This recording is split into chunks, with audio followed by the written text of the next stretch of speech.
We've had some tragedies here on the ocean late years.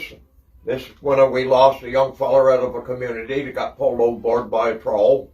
A couple good friends of mine has died because of it. But when I was lobstering with Clayton Stewart back in the 90s, we'd hauled on 100 pots to ship them up above the Cape. Black thick fog, stark calm, nice fine day, but thick fog. So we get up there and start sinking these pots off, me and Clayton's son Alex over aft. First trawl goes overboard pretty good. The next trawl, I look out by the pots comes a big ball of rope. And pots start coming from everywhere. I said, uh-oh. And I told Alex, you get up the rack, get up out of here, and I'll see what I can do. And I start throwing pots. But I know there was two trawls going out at once.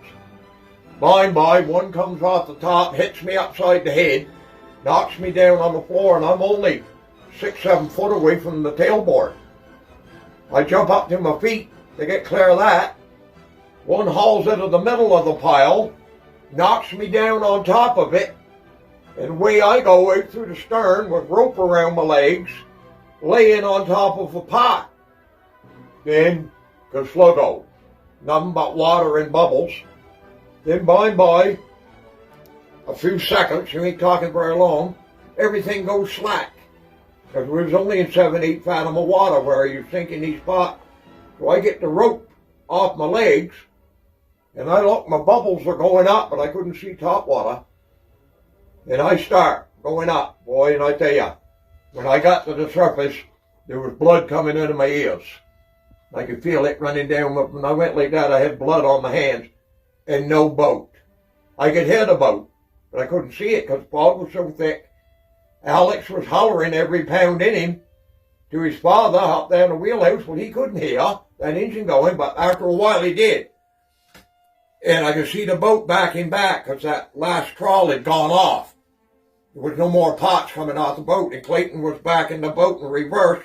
And here I was right here on top water, and I was hollering at Alex, telling him to take her out of reverse, he's going to run me over.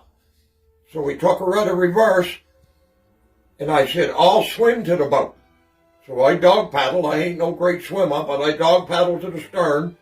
Clayton got right on the stern board, and when the stern went down, he reached down and grabbed me under the arms and lifted me up and stood me right up on top of the tailboard. And there I stood. And Clayton Stewart's eyes were just like two big saucers. And he said, I'll tell you something right now, Gunsmoke. If it wasn't for my son being aboard this boat with me, just got married and got a family, building a new home or whatever, I'd sell this rig and every pot that I got in the ocean tonight. Because that's how much this scared me. But I can't. I got to take him lobstering. You need a hire. You got to make my... And Clayton looked at me and said, how you feel? And I took the swearing. Clayton said, what you swearing at? I said, I got my cigarettes wet.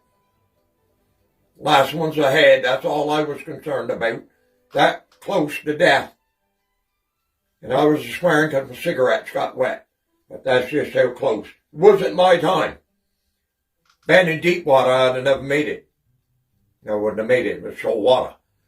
The only reason we put the pots there was giving good fine weather. You wouldn't dare leave them there given a storm, you'd lose them. But the water was shoal enough that I survived. But not everybody is that lucky.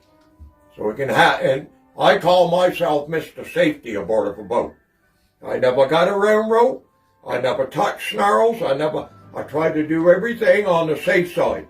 But that's just how quick it can happen. One big snarl, two trawls going out together, pots coming from everywhere.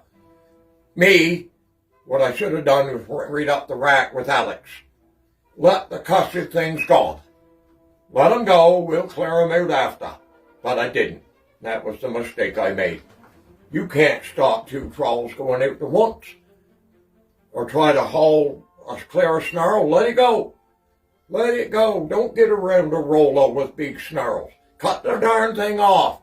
Go to the other end, do something, but you've got to be careful. It can happen, and it did happen, but I'm still here to tell the story. Never was the same again. Next year I had 2 strokes, and probably because of it. The pressure that was on my head and stuff of being underwater that long. So it was close. Yep.